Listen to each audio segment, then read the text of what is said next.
Maraming benefit ang makukuha natin kung pipiliin natin ang mamuhay ng simple at magmukhang mahirap.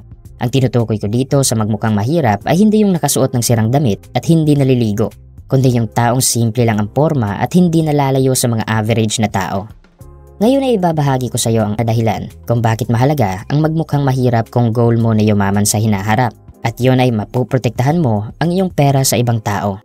Hindi natin maiiwasan na kapag pinapakita natin sa iba na meron tayong pera ay marami rin ang lalapit sa atin at hihingi ng pabor. Biglang lalapit ang mga kamag-anak mong hindi mo nakausap ng ilang taon, ang iyong mga kapitbahay at ang dati mong mga kakilala. Sa una ay mangungumusta pa yan, kukunin ang iyong atensyon at tiwala at maghahanap ng tiyempo para manghiram ng pera. At alam na natin ang common ending ng ganitong pangyayari. Isa sa common na dahilan ng nasirang relasyon ng magkaibigan ay utang na hindi nabayaran.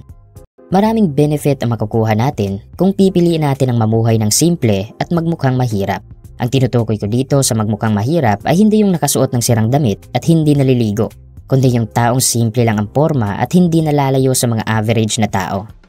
Ngayon ay ibabahagi ko sa iyo ang dahilan kung bakit mahalaga ang magmukhang mahirap kung goal mo na yumaman sa hinaharap, at yun ay mapuprotektahan mo ang iyong pera sa ibang tao.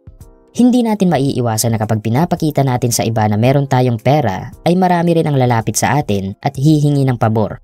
Biglang lalapit ang mga kamag-anak mong hindi mo nakausap ng ilang taon, ang iyong mga kapitbahay at ang dati mong mga kakilala.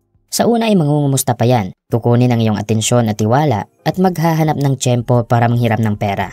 At alam na natin ang common ending ng ganitong pangyayari. Isa sa common na dahilan ng nasirang relasyon ng magkaibigan ay utang na hindi nabayaran.